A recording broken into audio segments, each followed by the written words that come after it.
अस्सलामुअलैकुम friends, welcome to my academy. तो friends, हम रिएक्ट जीरो टू हीरो की सीरीज़ के अंदर एक बहुत ही इंपॉर्टेंट कॉन्सेप्ट पढ़ रहे थे कंडीशनल रेंडरिंग के बारे में। तो हमने अपनी प्रीवियस वीडियो के अंदर जाना था कि यार कंडीशनल रेंडरिंग होती क्या है, तो हम आज की वीडियो के अंदर उसे ही कंटिन्यू करने वाले हैं।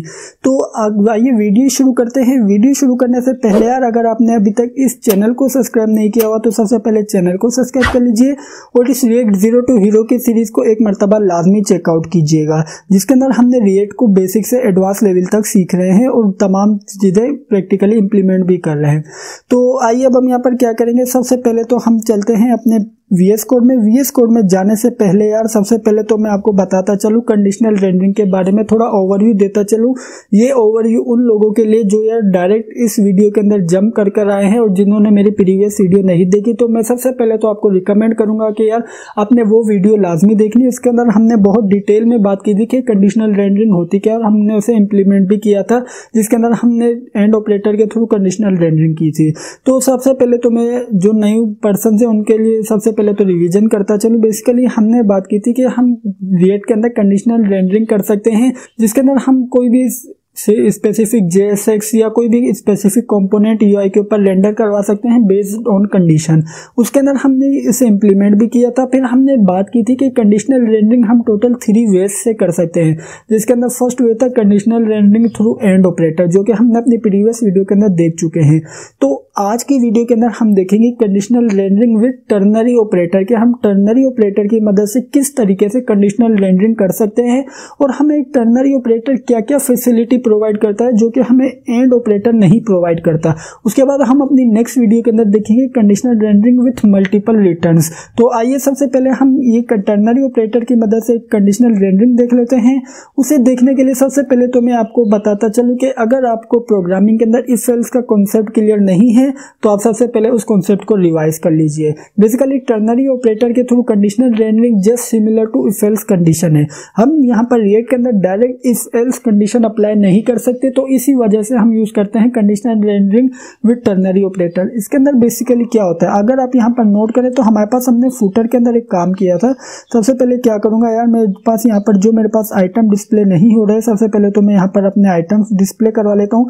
बेसिकली हमने ये किया था कि कंडीशनल रेंडरिंग विथ कंपोनेंट के साथ की थी, तो इसी वजह से हमारे पास यहाँ पर हमने कंडीशन लगाई थी जिसकी बेस के ऊपर हमारे पास कंपोनेंट रेंडर हो रहे थे। तो अभी हमने यहाँ पर उस कंडीशन को फॉल्स किया था, तो इसी वजह से हमारे पास यहाँ पर कंपोनेंट रेंडर नहीं हो रहे थे। अब हमने कंडीशन को ट्रू कर दिया, तो आप यहाँ पर देख सकते हैं कि हमारे पास यहाँ पर कंपोनेंट रेंडर हो रहे हैं। तो यार अब हम यहाँ पर समझ लेते हैं बेसिकली हमारे पास यहाँ पर हो क्या रहा था conditional rendering with and operator के। हमारे पास अगर कंडीशन ट्रू होती थी तो उस केस के अंदर हमारे पास यहाँ पर जो भी हम स्टेटमेंट या कोई भी कंपोनेंट रेंडर करवाना चाहते थे या कोई भी JSX रिटर्न करवाना चाहते थे या रेंडर करवाना चाहते थे, वो हम रिटर्न करवा देते। तो उस केस के अंदर क्या हो रहा था, अगर आप यहाँ पर नोट करें तो हमारे पास यहाँ पर इस केस के अंदर कंडीशन सेटिस्फाई, तो हमारे पास यहाँ पर मैसेज डिस्प्ले हो रहा है restaurant currently open. Let's say कि मैं यहाँ पर कंडीशन को अनसेटिस्फाई कर देता हूँ, मैं यहाँ पर टाइम सेट कर देता हूँ 12। आइए सेव करते हैं। तो जैसे ही सेव किया तो आप यहाँ पर देख सकते हैं कि अब हमारे पास यहाँ पर कुछ भी रिटर्न नहीं हो रहा। तो फ्रेंड्स, अब हमें यहाँ पर यूज करना है टर्नरी ऑपरेटर का। टर्नरी ऑपरेटर हमें क्या करता है, हमें एक्स्ट्रा फंक्शनैलिटी प्रोवाइड करके देता है। टर्नरी ऑपरेटर कहता है कि यार अगर आपकी कोई स्पेसिफिक कंडीशन सेटिस्फाई नहीं होती, जिस तरीके से इफ एल्स का कॉन्सेप्ट वर्क करता है बिल्कुल उसी तरह ही है। इफ की कंडीशन सेटिस्फाई नहीं होती है, कोई भी स्पेसिफिक कंडीशन सेटिस्फाई नहीं होती, तो आपने क्या कर देना है, आपने यहाँ पर अल्टरनेटली कुछ और भी रेंडर करवा सकते हैं।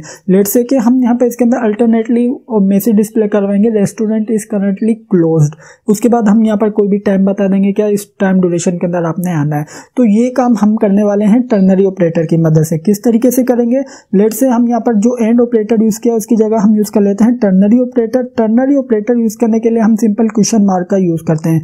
तो हमारे पास यहाँ पर अगर ये कंडीशन सेटिस्फाई होगी तो उस केस के अंदर हमारे पास यहाँ पर ये कुछ वैल्यू रिटर्न करेगा। तो आप यहाँ पर देख सकते हैं कि अब हमारे पास यहाँ पर ये एक्सेप्शन भी थ्रो कर रहा है, क्योंकि यहाँ पर ये एल्स का पार्ट या एल्स की बॉडी को ये एक्सपेक्ट कर रहा है कि यार यहाँ पर एल्स की बॉडी से प्रोवाइड की जाएगी। तो हम यहाँ पर क्या करेंगे, अब हम यहाँ पर जो कर्ली ब्रेसेस का यूज किया इसके साथ अब हम यहाँ पर कोलन का यूज करेंगे। अब हम यहाँ पर कोलन के बाद अब हम यहाँ पर पी टैग ले लेते हैं।